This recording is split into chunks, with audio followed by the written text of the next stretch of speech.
off. So I guess we'll just continue with from wherever we left off yesterday. So, but firstly, so I guess we started out on representation theory, right? But we didn't start. That's what we need to. But firstly, are there further things on the structure part itself which are unresolved, or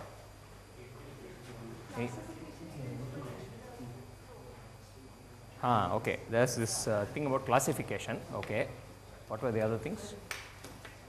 So this while group, structure of the while group, that's the last thing before representation theory. Okay, so maybe just to recap that one little thing about the whole structure. Maybe it's been repeated several times, but so just one last thing about the structure and so on. So if you start with a finite dimensional simple Lie algebra with, say, Cartan matrix, let's call it A dot. So are people clear how you construct the extended Cartan matrix? Is that fine? So given a Cartan matrix of a finite thing, for example, this is the Cartan matrix for SL3. So the extended Cartan matrix is obtained by following that specific procedure. So this is, there's one of the examples which tutorial problems which Raghavan had assigned, which said there are potentially several ways of doing the extension. If you want this matrix to remain and then extend it by one row, one column, there may be other ways of doing it. But this one specific canonical way of doing it is what we will call the extended Cartan matrix. So from here, this is matrix A, which is extended Cartan matrix, which you obtain by sticking in that theta in the last row and last column, right? So it's very specific. So you put the theta there, or say here, minus theta, and all the alpha i's. For example, here you would minus 1, and so if you did this for SL3, what would you get in the first row and the first column? So what is theta? That's really the question.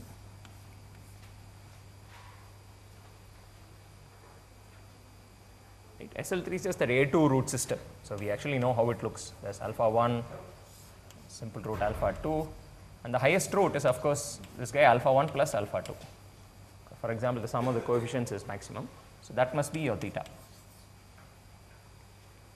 Right. So minus theta is, of course, negative of that. So we've got to, this is always a 2. So what is this, for example? What's alpha 1 of theta? Check.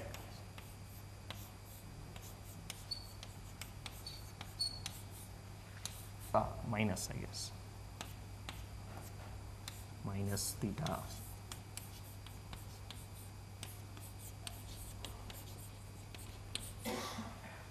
So we just have to compute these numbers. So for example, what's the first one? How do you get rid of the checks, or how does one compute these things? Let's use that inner product. Just change check to 2 theta over theta theta. Okay. So here, if you assume, for example, that alpha 1 and alpha 2 both have norm 2, if you normalize a form like that, then theta also has norm 2. So if you assume that alpha 1 alpha 1 is 2, I mean, we could also do that epsilon I minus epsilon j business. So if you assume this, then what's this?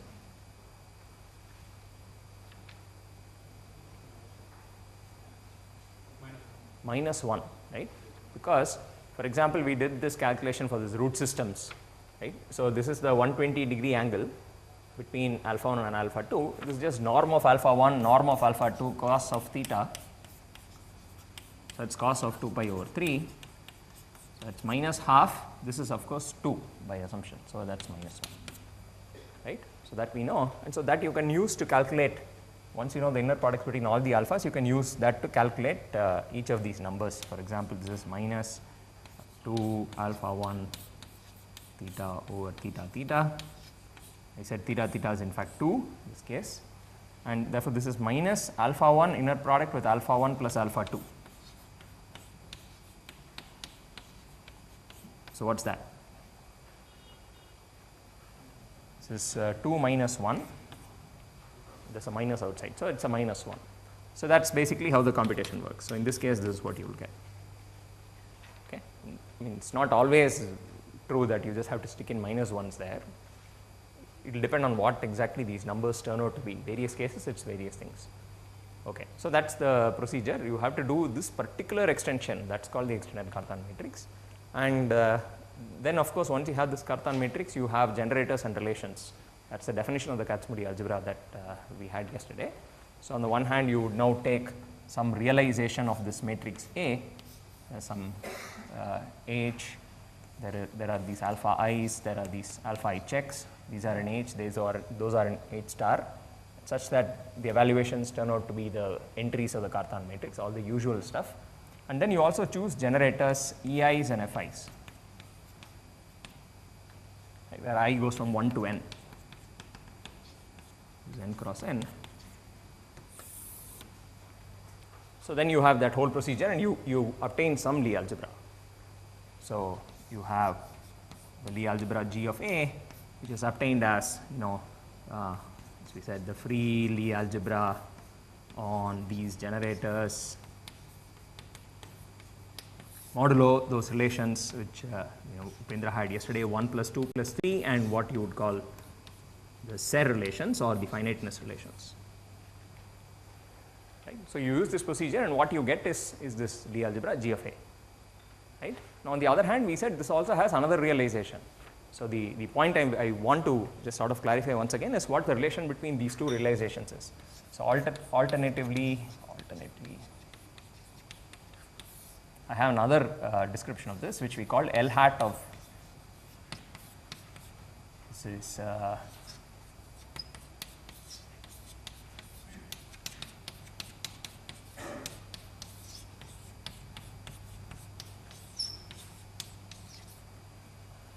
right, with some brackets defined explicitly in terms of, it's just the brackets of G dot, and then we multiply the powers of T together, then K is the central extension, and so on.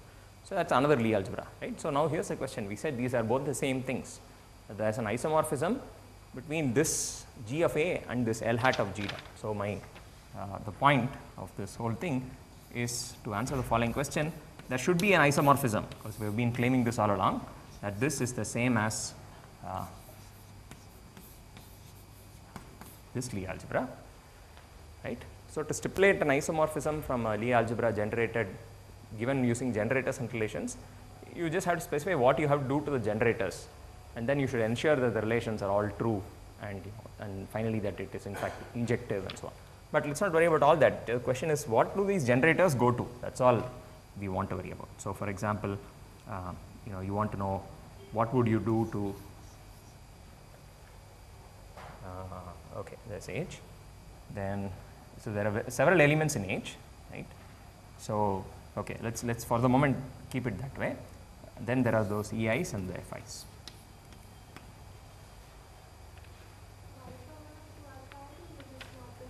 To the same things. So H has elements alpha, well, checks in fact. So as alpha 1 check. So let's okay. So let's probably write this map. So what should this map send alpha 1 check through alpha n check? So here what is the n? N is thought of as okay, that's always the problem here. What is n? Right, okay. So you should think of the original Lie algebra as being of rank L. If that, say, the original Lie algebra has rank L, meaning it's an L cross, this guy is L cross L. So let's just say this is L cross L. And the extended Cartan matrix is n cross n, where n is L plus 1.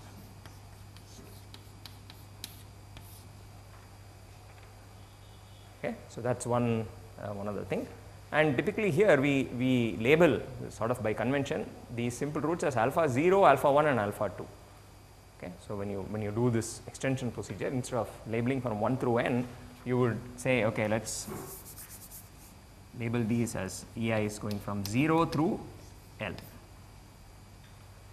And since n is L plus 1, this is the correct number of generators. Similarly, alpha i's would be labeled from 0 through L. Okay, those would be the some of the elements of H. So, okay, so let me say this alpha 0 checks. So, on this side I have those elements H, then I also have these EIs, E0, E1 through EL, then also need to figure out what the FIs go to.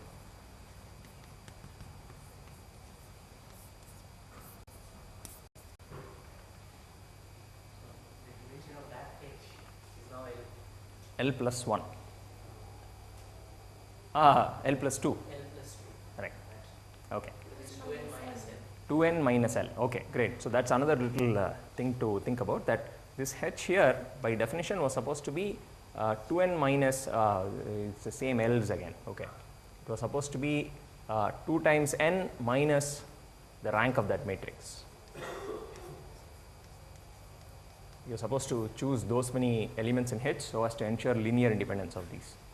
Right. So, in this case the rank of this matrix A, okay, right, is 1 less than n. So, that's a fact that when you use this procedure of starting from finite and extending it in this way, the resulting matrix has rank 1 less. Okay. So, the first fact is that the rank of this matrix A is, well, it should be L plus 1 if it were full rank, but it is only L.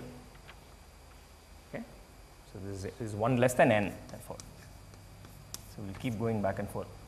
So, therefore, this H here must be 2n minus of n minus 1. So, it is n plus 1. So, it is in fact L plus 2. Okay. So, that is the, if you use the realization approach, that is how much how big a space you will need to start with. And then, okay, so question, what happens to all these elements? Okay. So, what happens to these ones? So, notice I have not written everything therefore. So, there are only L plus 1 dimensions here. There is one extra element which should be in H, right. So, there is one more extra fellow. So, I don't know what to call it, H double prime maybe. Often we use this for that complement. So, remember there should be one extra basis element when you do the realization. So, we also have to figure out what that goes to.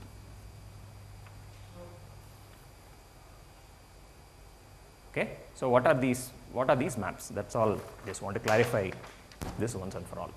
So, what would you send these ones to? Alpha 1 check through alpha L check.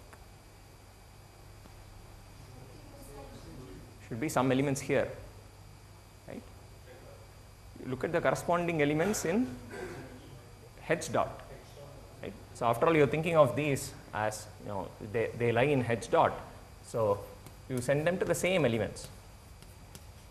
So, this realization that you pick, you can pick the realization in the following way. Remember, any realization is fine. You choose the same H dot, the underlying Cartan, and then you extend it by 2 more dimensions. So, which we call alpha 0 check and that whatever I called it there, H double prime. You choose that as your vector space. So, okay, so these ones are easy, they are just the same elements of H0 dot or whatever of H dot. So, only these extra elements and the EIs and the FIs we need to worry about. Similarly, the EIs are also easy, I mean except for E naught, you send this to the corresponding EIs,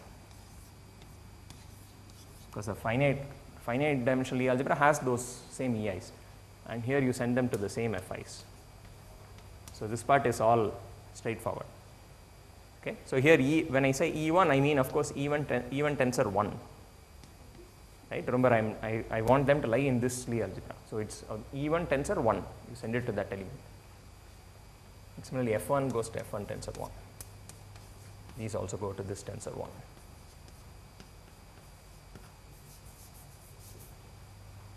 Okay. So, question is what happens to the rest? What happens to alpha 0 check? Right. Except remember theta, delta and so on are elements of H0 star, of H star, right. They are not in H itself. So, here I want to map it to something in H, and what are the elements here? There is K, for example, right.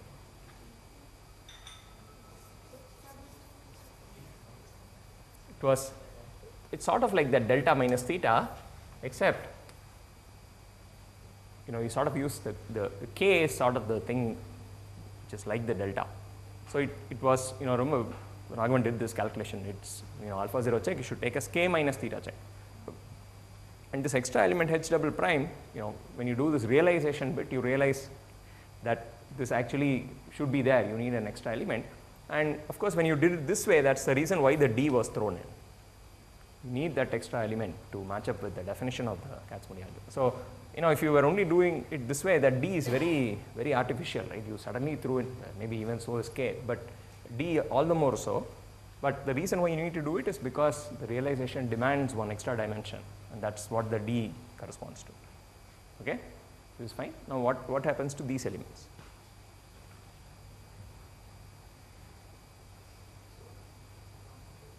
This h double prime, the realization. So sort of you could choose any complement. Any complement, yes. So here, if you wanted, you could put d plus something in the span of the others also, and it would not make any difference.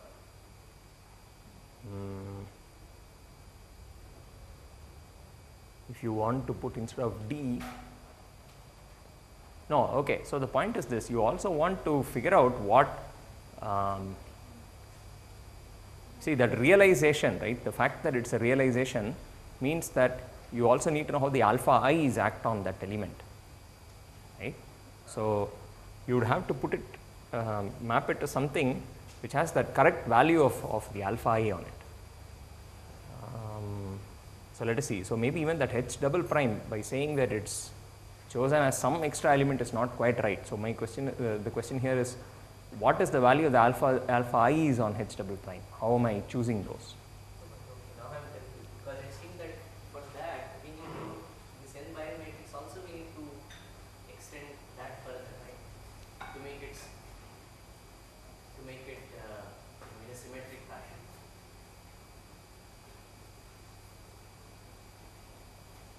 No, you don't extend the n by n matrix. For the, that's how the form is. The form is defined that way. Yes, the form is certainly defined that way. But just for the realization part, you don't really need that. See, in the realization, that extra dimension is sort of hidden. It's just something required for linear independence, right? Right. So, for example, here, okay, it's actually maybe a very good point. So let's worry about this. So if I have 2, 2, 2, minus 1, minus 1, that's your matrix A, right? So you now have to choose a, so what is your realization of this matrix going to consist of? So it's going to have some space H and some elements alpha. So there's alpha 1, 2, 3. Then there are those checks.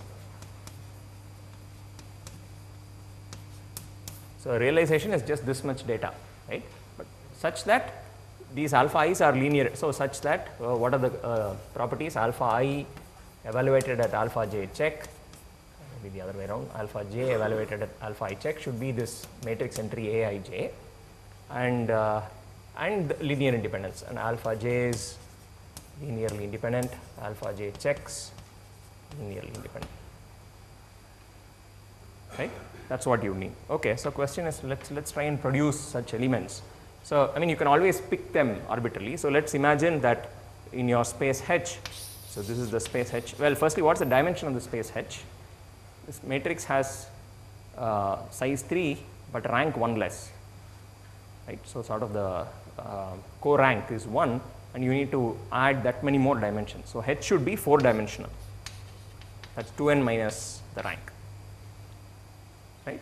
So H is a 4-dimensional vector space in which I am supposed to choose 3 elements, alpha 1 check, 2 check, 3 check. And therefore, there should be some 4th guy which we are calling H double prime, right? And now we need to define these functionals alpha 1, 2, 3 on this space H. So let's define the functionals. So I'll just tell you the values on these 4 things. So the functional alpha 1, we already know the values on these 3 things because that's given by the matrix elements. On this is 2, on this is minus 1, on this is minus 1, right? This is for now, let's leave it. That's for alpha 1. Similarly, alpha 2 on these 4 elements,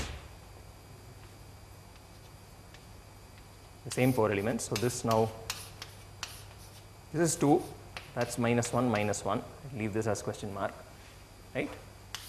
Alpha 3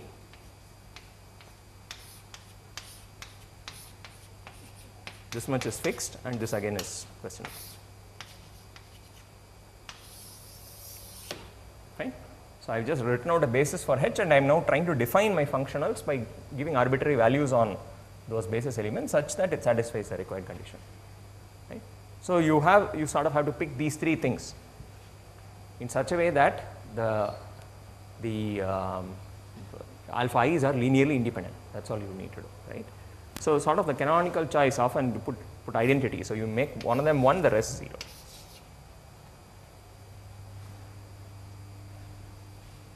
Okay. So, this is what you would do, this is how you would pick these three functionals. So, that now they are linearly independent, because when if some linear combination of the three things is 0, then the coefficient of this alpha 1 must be 0, because it is the only one which has a 1 in that place. Everything else is 0, and therefore, it will reduce to linear independence of these two things, but those are linearly independent. Okay. So, this is what that whole realization thing really means. Okay. So, conventionally, remember, of course, these things are now called alpha 0, 1 and 2 in the affine case. So, you always choose alpha 0 as having that 1 and the rest as having that 0 on that extra dimension. Okay. So, usually you pick this element H double prime to be an element on which those alpha i's act in the following way. So, I should say H double prime is a specific element 0 for all I at least 1, and alpha 0 acting on that element is 1.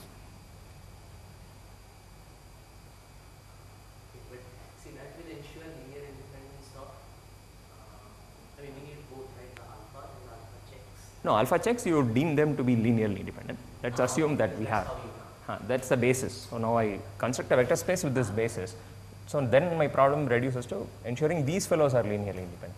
So, I put a 1 in one place and zeros in the others. That is sort of the canonical easiest thing to do. And so, therefore, H double prime I will say is that element on which the alpha 0 is 1, the rest are 0. So, it is that specific element, the alphas act in a certain way.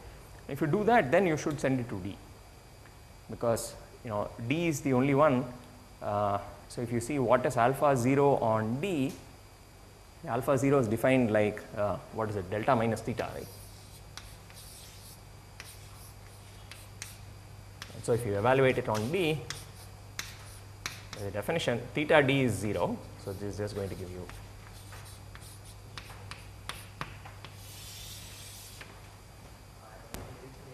and on everything, on all the alpha i's on D are 0 by definition, more or less, yes. I mean, well, yeah, you have to sort of compute and check it's the case.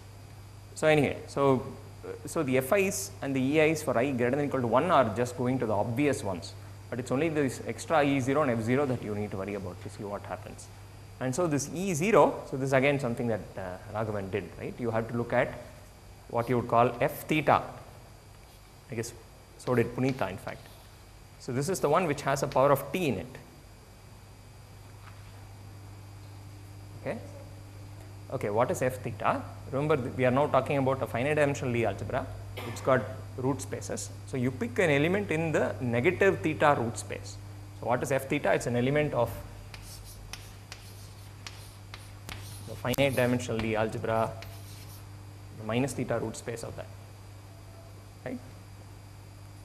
So, this is what sort of Punitha was also doing. So, now once you pick F theta, then E theta is picked in a certain way, I think such that the form is 1 or minus 1 or something like that. So, E theta similarly has to be picked from the G dot theta space in a certain way, so which I forget. So, I think the form is probably 1 or no, you need to apply that Chevalier involution. There is an involution on the Lie algebra such that F theta, one of them is the image of this under that involution, something like that, whatever. So, for now just pretend there are some elements here compatibly chosen, and then you map E0 to this element and F0 to the other one, E theta, but now tensor T inverse.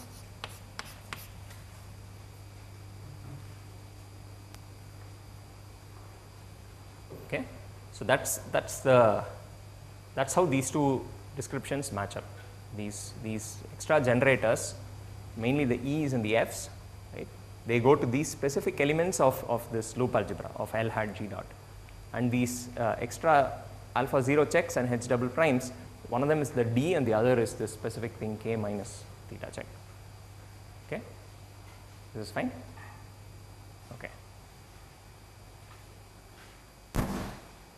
So I guess we move on to representation theory at this point. Right? Okay, so so let's try and do it like yesterday, which is what happens in the finite dimensional case, and we are fine.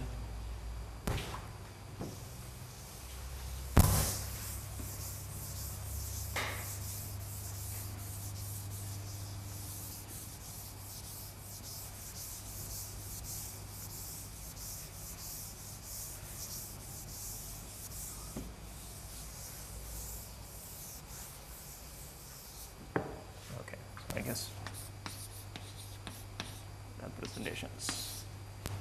So this is for the finite dimensional Lie algebras, and this is for those central extensions. So call them the affine Lie algebras. So this is just those L. Thinking of them in this way, and then the last one is just the thinking of the general symmetrizable Kac-Moody algebra.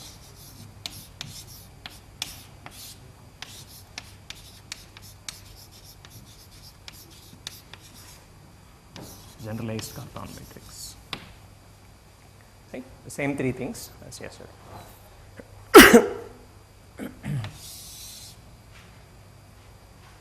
Okay, so what do we know on this side? Let's start with that. What do we know about? Well, firstly, the question is, what are the kinds of representations one studies, I suppose. Right? Yeah? What are the kinds of representations? Right? But even before that, finite dimensional. Right? At least the big part of the theory is really concerned with finite dimensional representations of finite dimensional simple Lie algebra. So, yes, the type of representations. So, what's the natural category of representations to look at? So, I should say it is a category.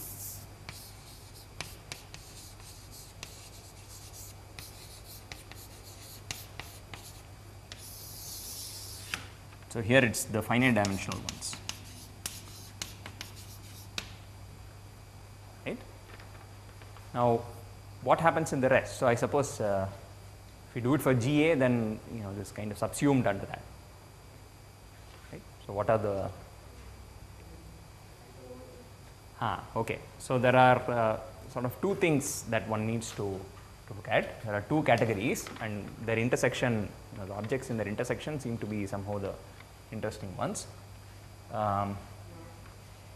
So one of the things about these representations, if you look at, say, just the irreducible ones, then they turned out to be highest weight modules. Right? So, that's maybe another, what can one say about irreducibles? So, here they all turned out to be what we would call the highest weight representations. And therefore, a general finite dimensional representation. So, that is the third thing, there is complete reducibility also. So, in this case, in this category,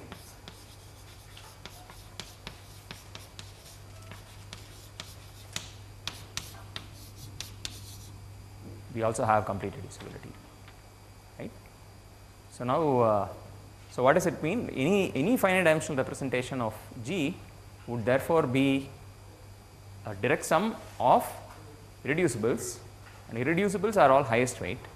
So, it is in fact a direct sum of highest weight modules, finitely many, finite direct sum of highest weight representations.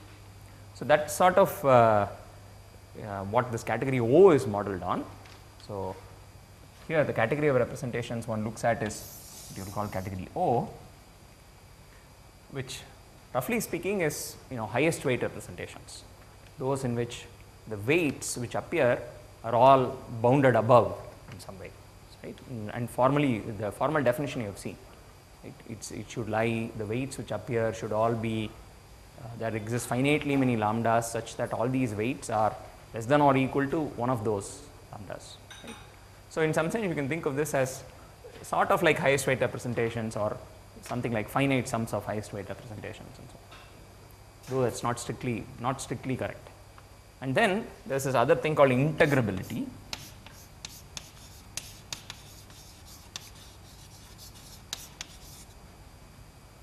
This is what we call O int,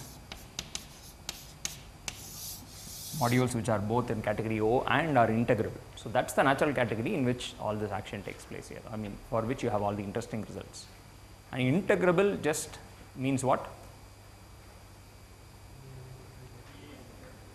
Tells you something about EIs and FIs, they act locally nilpotently. Okay. So, in the finite dimensional case we know the EIs and FIs act nilpotently on a finite dimensional module. So, here it is modules are all infinite dimensional, you just say locally it should be nilpotent, that is it. And the reason for asking for that property is that you will get, when you have EI, FI acting locally nilpotently, which means given any vector, some power of EI will kill it and some power of FI kills it. So, you can just look at all vectors that you get starting from any vector by just applying EIs and FIs. Keep applying EIs, FIs in any order you want and just collect all those vectors together. The point is that resulting vector space, what do you think will be the case? What can you say about its dimension?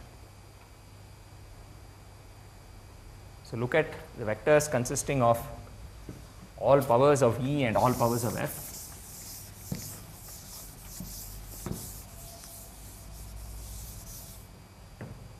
So, you take any vector V and suppose say belonging to this integrable module,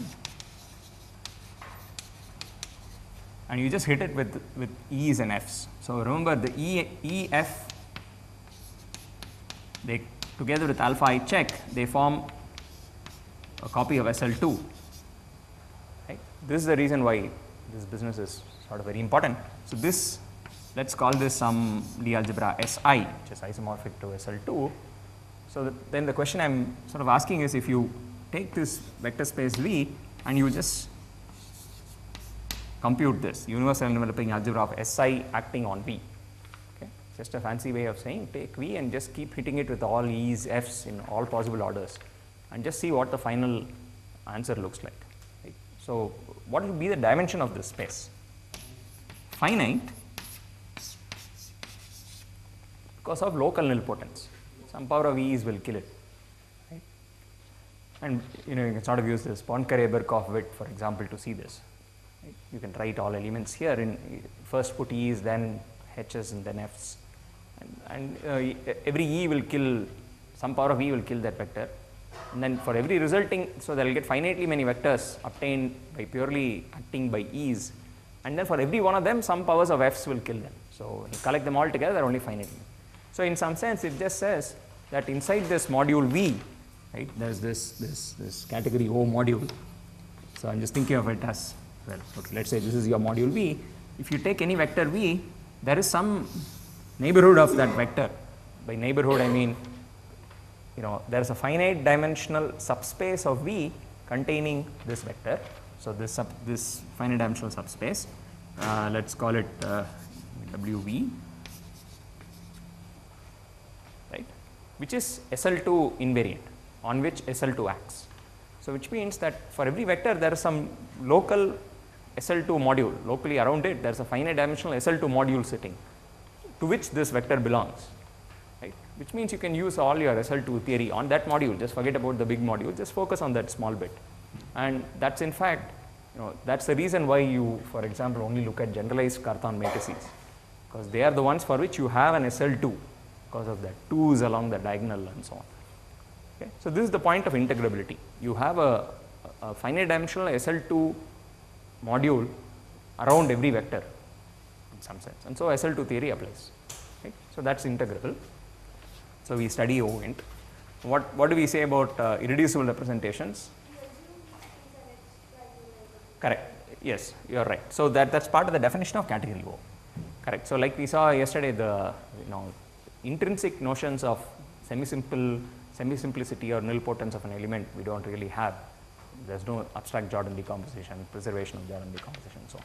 But you can still get an interesting theory by just looking at modules on which H acts like that and then asking, you know, what can you say about those modules.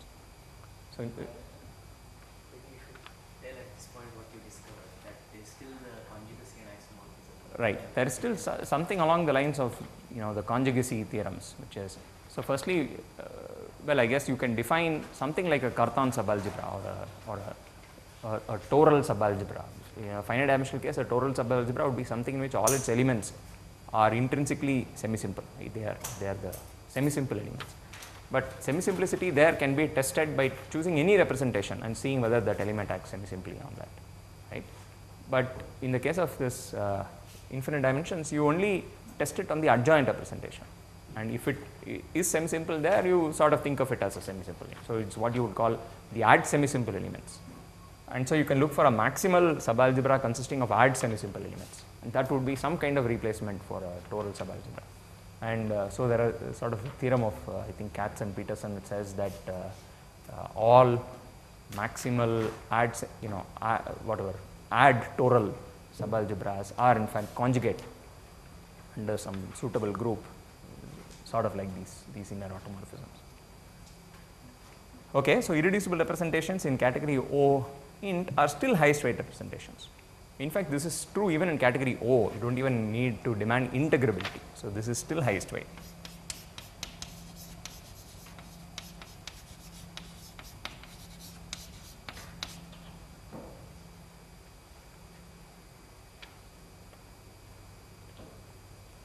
The same as what you have there. Again, the same definition. Start with some vector and, you know, it's killed by the e's, H acts diagonally on it, and then the f's. Okay, so that again I guess we have seen. So it's true even in category O. So these representations are parametrized by some element lambda of H star. Okay. These are the irreducible modules in category O. But if you further required that you want this to be integrable, so this is just in category O. If you further required that the modules that you get be integrable, then you only get a subset of these. Not all of these are integrable, and those turn out to correspond to the dominant weights, the dominant integral weights. Okay. So again, you have a perfect parallel to the finite dimensional theory. It's the irreducible representations in category O int are parameterized by dominant integral weights of your the algebra. Right? So that's also the same thing. Complete reducibility, you still have it in category O int.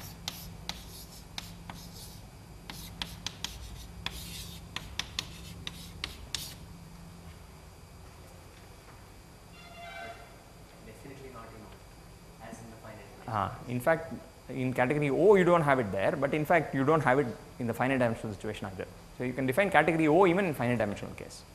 Right? And in fact it's an intermediary auxiliary step to proving the wild character formula, at least one of the later algebraic proofs. You do need to look at this category O first, right, in order to decompose. So the idea is to somehow write an irreducible representation. You find the composition series for these Verma modules in terms of these irreducibles, where the irreducibles are the various composition factors, and then you sort of invert that equation. Yeah, I mean you have Vermas on one side and irreducibles on the other, and it's a triangular relation. You sort of invert that matrix, and that's the wild character formula, which tells you how L lambda can be written as a sort of an alternating sum of characters of these Verma modules. So there you do need these Verma modules as an intermediary auxiliary step. Okay, so that's I guess complete reducibility also exists. Okay, in what else? Character. You can't talk about? Using the complete reducibility, we prove that adjoint is equal to derivation of the. So the problem is adjoint is not in category O, or category O. Correct. It's integrable but not category O. So like Raghavan was pointing out once, there are interesting objects in this which is not in the other. And similarly interesting objects there which are not here. Okay. So for example, the adjoint representation of one of these these symmetrizable Kac-Moody algebras would be integrable, but not in category O. It's not bound, the weights which appear are not bounded above, because there are infinitely, the weights are just the roots, and there are sort of infinitely many roots which keep going. We drew that picture yesterday, the roots which keep going all the way up and down. So you can't really bound them above. So integrable adjoint is integrable, but not in category O, for example. So that's probably part of the reason. But at least for O int, you still have the same character formula. So the Weil character formula pretty much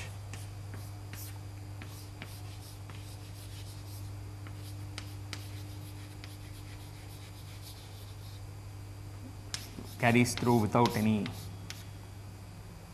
I guess I needn't have thrown in the second column. Everything here is just is subsumed under that, at least in the representation theory part. It's only the structure theory part, well, at least for what we have done so far, only the structure of this is, you have more to say than just generators and relations. Representations, in some sense, it's just completely subsumed under what happens here, using that identification. So every time you want to convert a fact about a general GA, actions of various things in GA into an action of this concrete object, you just translate it using this isomorphism and see what a certain element, how a certain element acts and so on. So you have the same Weil character formula, except you have to modify it by, as we saw, putting in multiplicities of those roots and so on. Okay. When it comes to applications of the Weil character formula in part of the theory, they exist or they exist only here? Correct. Okay. So the point is that the Weil character formula itself exists.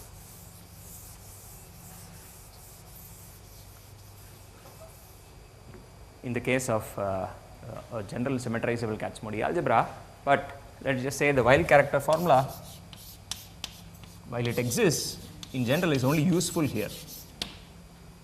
Here it's as good as being useless, because there is this ingredient in the Weil character formula which is the multiplicities. So it says summation sign of that element over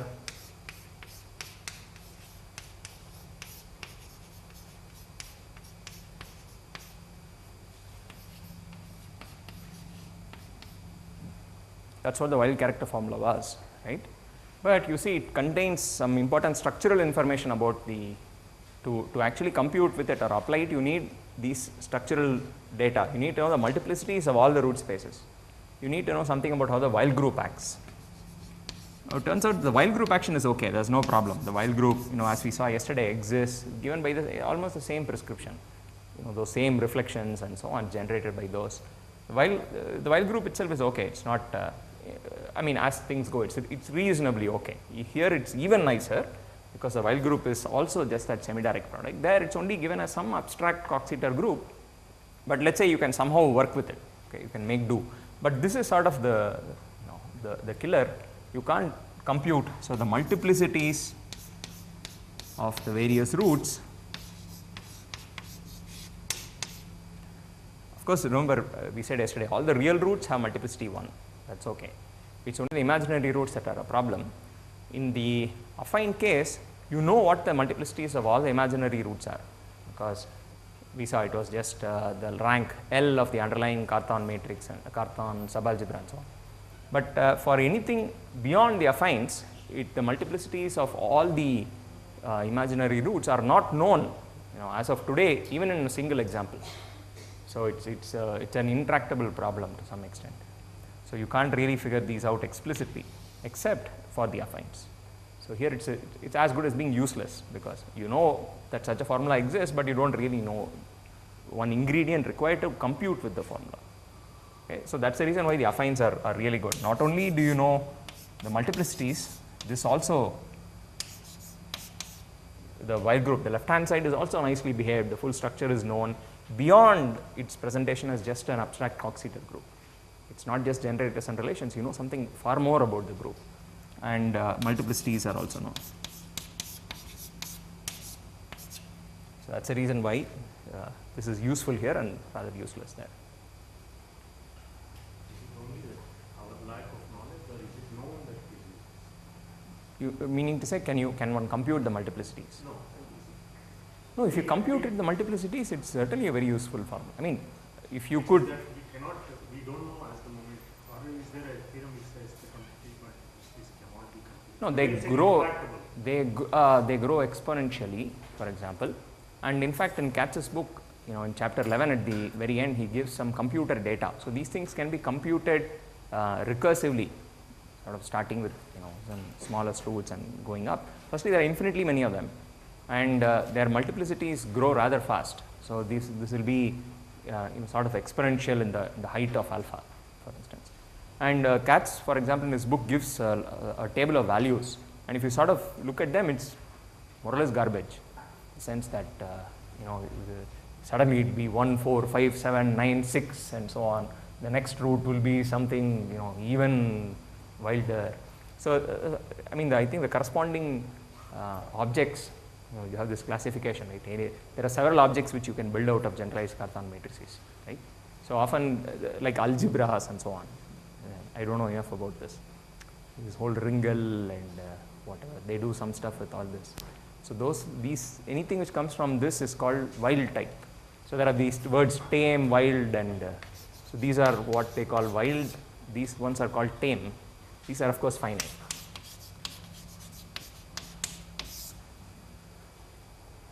Sort of for this reason, you can't really get a handle on what those how they behave. That's part of the problem. So it's not even clear if these are the correct objects to even, are these the correct generalization? Even that's not entirely clear. So for example, if there is, so it's known this multiplicities can be computed in the case of some generalized Kac-Moody algebras, stuff like like Borcherd's work and so on. So there he explicitly can say what those multiplicities are. But those things come from, they belong to this vertex algebras and things which come from there. So it's not clear if this is in fact the correct object to even be studying, these ones which are not affine. But I mean, it's convenient from the point of view of developing a general theory and deducing things for affine as corollaries, certainly. Okay, the other things written here are Rho and Casimir.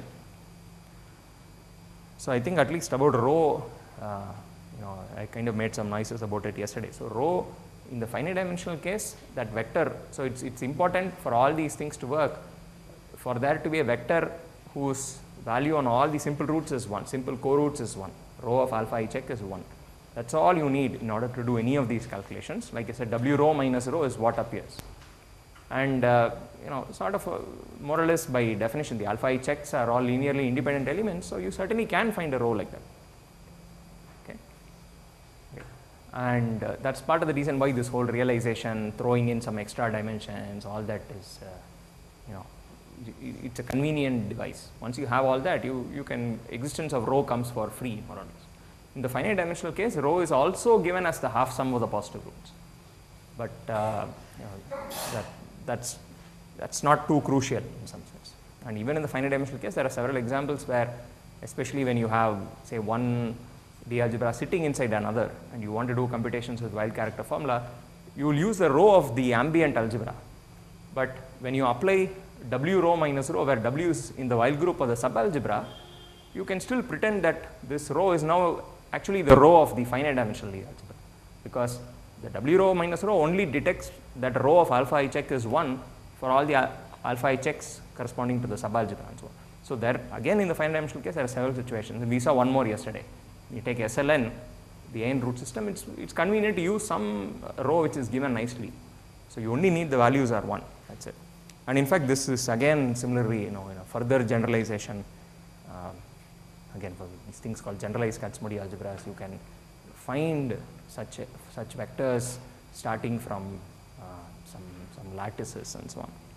So there are these various 24 again dimensional lattices, or 26 dimensional lattices. So there is this very famous vector. So I think it's, I can never imagine how many, never remember how many dimensions. I think it's 0 through 23 would be 24, right? 24. Maybe there's one more, I don't remember. So then it's 26 dimensional, I guess. So if you look at this vector, so what is this? Where does it live? It's in R26.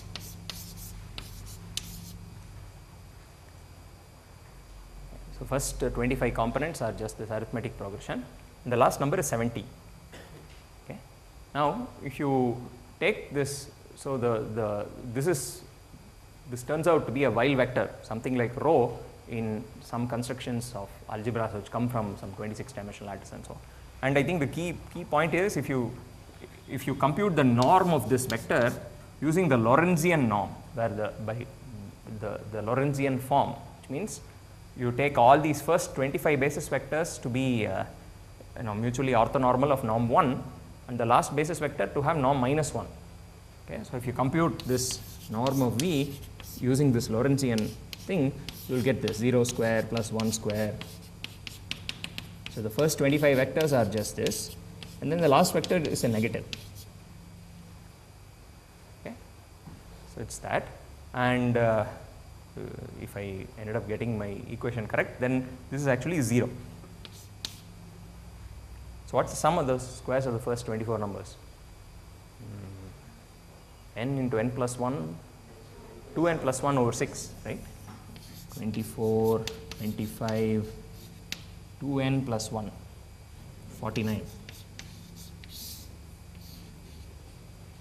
Doesn't look too promising. No? Is that correct?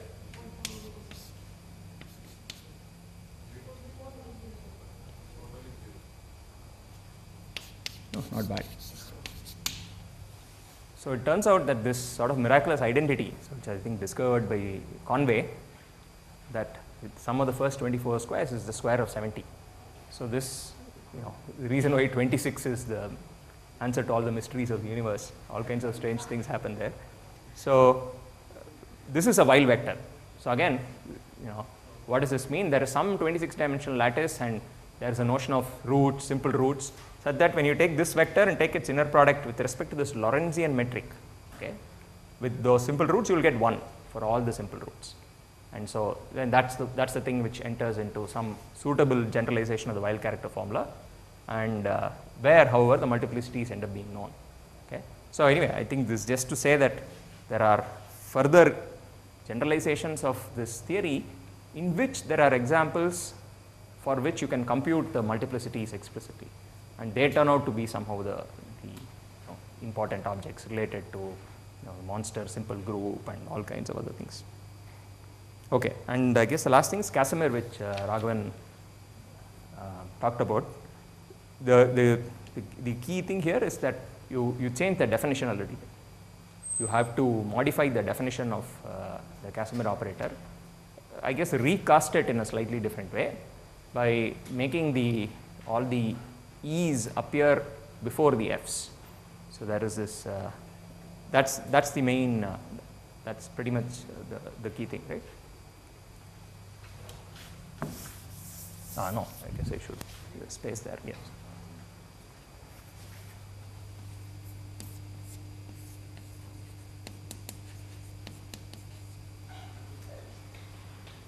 So of course here we have that formula, which is in terms of UIs, where UI is now is a basis for the entire Lie algebra. But the trouble is, when you do it for the infinite case, it will become an undefined sum, because the Lie algebra is infinite, and so writing something like this doesn't quite make too much sense. So in the case of SL2, for example, we knew this was h square over 2, then there was E or xy and yx, right? And so I guess there are two different ways of rationalizing this business. So if you think of this as an element of the universal enveloping algebra of SL2, then, and if you look at Poincaré-Birkhoff-Witt, for example, this is not a good way of writing this out, because you have not written it in terms of the PBW basis. When you want to write an element in the PBW basis, you must ensure the orders are retained. Right? So you here xy appears, and so does yx. Right? You have to pick one over the other if you want to write it in terms of the PBW basis. And so when you remedy that situation, of course, you must make a choice, and either choice is fine. By convention, one writes the x on the other side. So you have yx, and you change, so you keep yx that way, you change xy to a yx, but then you incur a h term. I think it's h square plus, I don't know, 2h over 2 maybe, h square by 2 plus h, something like that, right. So that's the kind of term that you end up getting in this case. And now you do the same construction there, again preferring x's, or the x's should always be on the right and the y is on the left and the h is in the middle. You use that convention, and except when you do that, this center term is still a problem. The h square by 2 plus h, for example, right, this kind of term will still, I mean that extra h that you get will always end up, in the infinite dimensional case, that will again become an infinite sum. Here this was just obtained as xy minus yx, right. So it turned out to be just xy minus yx is h, that central element. So and you have to do this for every root if you are doing it for an algebra bigger than SL2. So you will get h alpha, for every alpha there will be that corresponding term h alpha will be there. You have to add them all up. It's an infinite sum of h alphas. That's sort of like summing up all the positive roots. Right? It's like summing h alphas under some suitable duality is like summing alphas. And that's, well, half the sum of the positive roots is rho. So summing all the positive roots is like doing 2 rho. So if you think along those lines, this extra term you incur is twice that vector rho.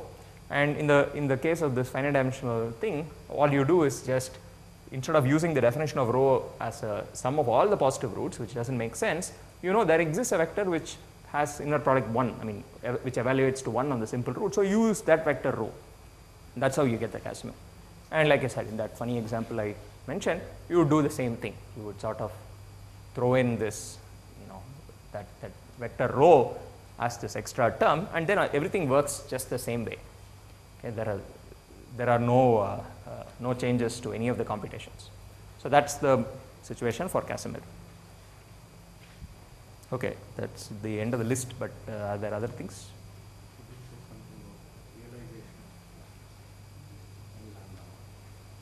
Okay. So in this case, there is, so we some description of one irreducible representation other than the trivial. Correct, exactly. So far, so Raghavan's pointing out, here's one thing we have done. We have defined these affine Lie algebras, and we have studied their structure. But when it came to representations, we said, okay, all representations are irreducible, complete reducibility, etc. And there is Weil character formula for all the representations. But for example, we only worried about the trivial representation. For example, that's what in Weil character formula you put the trivial representation and you get, the McDonald identities, right? So the point is, what can one say about these other representations? For instance, so the question you were asking yesterday, which is, are there finite dimensional representations for an affine Lie algebra? Trivial is one such finite dimensional irreducible category O int representation. In other words, is L lambda, is this finite dimensional for any lambda other than the trivial? So that's sort of one natural question.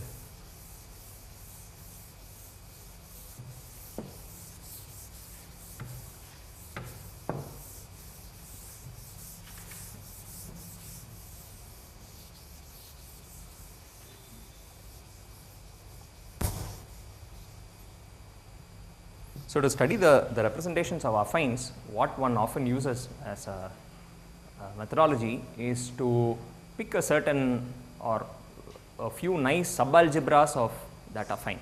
So to understand how the full affine algebra acts, you restrict that action to a subalgebra and you study how that subalgebra acts. Okay? Of course, you must cleverly pick the subalgebra, something which acts in a very nice way. And so this is affine SL2. And it's an affine algebra, and all the same theory works. Now, what is the subalgebra of this guy that is particularly nice? So this has a particularly nice Lie subalgebra. Okay, and what is that? Well, let's think of SL2 as being as h, x, and y. And now when I multiply it by Ct T inverse, it's like putting one copy of this on in front of every power of t. This is also the same picture I drew yesterday, except now I am also writing out the root vectors. Yesterday I only told you what the roots were. These are the root spaces. So I do this everywhere. Y tensor T.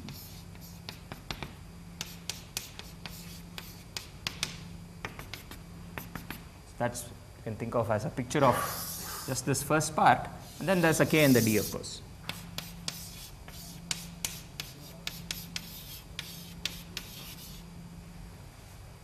Right, this is SL2 hat, if you or affine SL2. Now, so okay, what is the subalgebra that one has in mind? For example, just look at the center piece.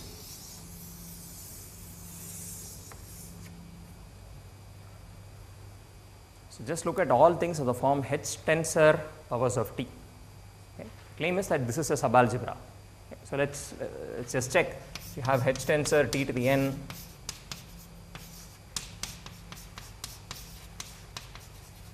t to the m, you become HH, which is 0 plus, whatever, 0 tensor t to the n plus m. That's just a 0, right? Is that right in general? There is a cocycle. It's almost right, except there is a minor modification you need to perform when n and m are negatives of each other, right? So this was an alternate version of the cocycle that Raghavan had written out. So he also had this formula delta n plus m comma 0 blah blah in terms of the basis. So this cocycle, it will be just this expected answer except when these powers are negatives of each other. So we made delta n minus m, and what you get, the killing form or whatever normalized invariant form times k. This is what you get when you unravel that funny whatever residue prescription of this. Okay, that's all there is to it. There is an n in front, yes.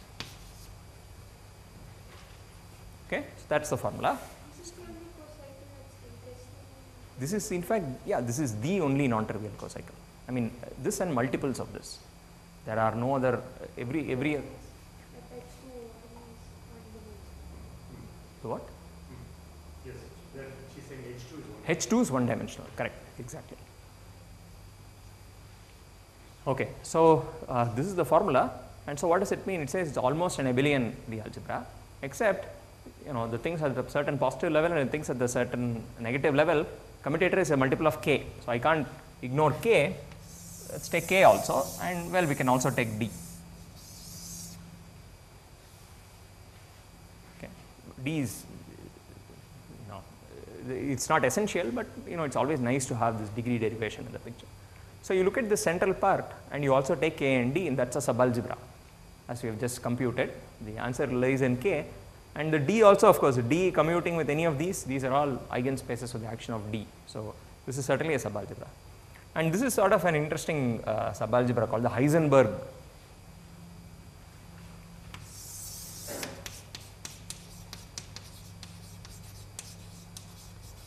Called the Heisenberg Lie algebra.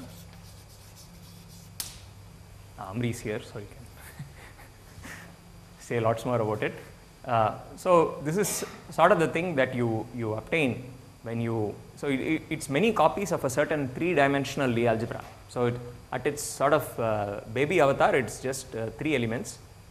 There is P, Q, and H cross, if one wants to be a physicist.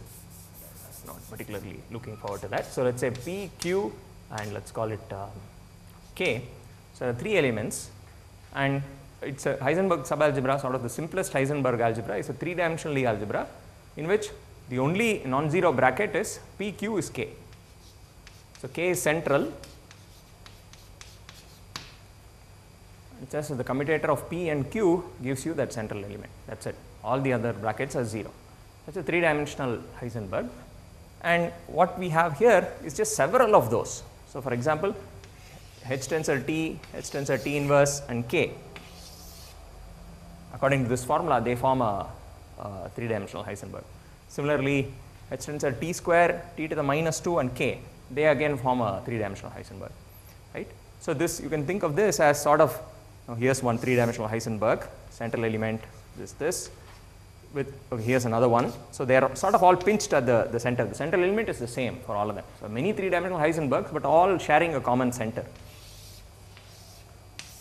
So there's several of them. Let's, you can think of that as a structure of this, and they don't mutually interact. So this with this is commutator is 0. Okay. So that's the thing. So it's several Heisenberg algebra sort of spliced together, pinched at the center. So that's this algebra, and it's this rather remarkable fact, which Mukunda in fact also mentioned, called the Stone-von Neumann theorem, which says that I guess at the algebra level, what would it say at the algebra level? There's just one irreducible representation, Yeah. effectively, Where the center acts by eigenvalue. some Fixed eigenvalue. of the action of the center. Okay, so if you have this algebra, then it says as a unique representation in which that element k acts by some scalar, okay, as on the entire representation. And once you, and won't you need some kind of highest weight thing where all these kill it? No?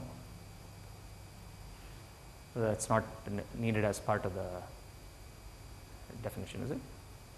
I mean, it's always some polynomial algebra in many variables. Isn't that? But so the three-dimensional algebra, there's Huh. only one representation with the center acts by fixed I see. eigenvalue, and this is in fact also it's true here also. Right. Even in this generality. Okay. Fix a non-trivial eigen. If the center acts by 0, Right. then it's The just trivial. representations of an commutation of a abelian reality. Right. Right. Okay. But if you fix a non-trivial action from the center, Okay. Then you get some there's a unique thing. Okay. So in a sense, so that's why this particular subalgebra is particularly interesting, because its representation theory, is completely understood. There is just one representation. I mean, it's the best possible situation you can be in, provided the center acts non-trivially. And so this is sort of to answer Raghavan's question. If we had L lambda in which lambda is not 0, then the center acts non-trivially. Okay, because the center acts by evaluating lambda at k, and that's a non-zero number. Okay. So I'm lying a little bit, but more or less that's the case. You can also have L of delta, for example. That will also be the trivial representation. But modulo the silly, translation by delta business, if lambda is not 0, then lambda, the central element k will act non-trivially on that representation. And therefore, by this whole Stone-von Neumann thing, forget about how the whole algebra acts. At least the subalgebra surely acts by, on that highest weight vector by whatever irreducible representation it is. And that is known to be infinite dimensional. Okay. So you just appeal to the representation theory of the Heisenberg subalgebra. That has an infinite dimension, that representation is infinite dimensional. So in particular, this original module must be infinite dimensional. That's sort of one way of concluding this. Okay, but that explicit construction, so the thing that Raghavan asked was, there is this very special module called L of lambda naught, which is you can think of it as the simplest non-trivial module of an affine. Okay, so lambda naught is essentially the fundamental weight of that zeroth node that you had. Right? I mean, no, this is the same lambda naught. We already know what this is, right? Dual to k. It's that same lambda naught. So you put that in, look at this representation. From what we just said, it's infinite dimensional, right? And what happens is, if you look at not this particular one, but sort of there are several Heisenberg algebra sitting in the picture. That's another very interesting part. You can say, I just picked H, right, at random, but I could have very well picked something else, right, and looked at what lies above it and so on. So it turns out that the correct thing to do often is to take some combination of x and y and form a Heisenberg algebra from that and so on. So there are many Heisenberg algebras possible, and one of those choices has the property that, so let's call that Heisenberg algebra as H. When H acts on, you're restricting the action of the Lie algebra to H, this acts irreducibly on this. If you correctly choose your Heisenberg subalgebra, this simplest representation turns out to be an irreducible representation of H, And so by what Amri just said, it must be that particular irreducible representation. That's just one. And so that gives you a description of L lambda naught. When thought of as a representation of that particular Heisenberg subalgebra, it's just that Stone-von-Neumann irreducible representation. So that's one description. And of course, then there remains the problem of, you know how H acts and you want to recover the action of the rest of the Lie algebra. H after all is only some subalgebra. So you know this, and now you want to recover this full action. And that's what, that again can be worked out. That's what leads to things called vertex operators. What is the, if you take the union over all Heisenberg subalgebra, what do you mean by union overall Heisenberg? Because you know how it acts on any Heisenberg. Correct, but then putting them all together would be a, oh, you want to know if everything will lie in some Heisenberg or the other. You can put together finitely many, then the Stone-von-Neumann theorem. Okay. I see, okay. So that bracket, you can think of it as a bilinear form on the quotient of the Lie algebra by the center. And so long as that's the non-degenerate symplectic form, Stone-von-Neumann theorem holds. I see. Okay. But I think you have an infinite. Right, there are infinitely many here, yes.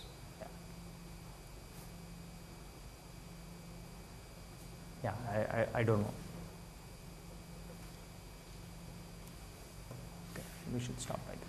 Perhaps we can continue, of course, After if there is enough energy. what happened to this Sridharan? Yes, we are doing it now. Okay. Sorry.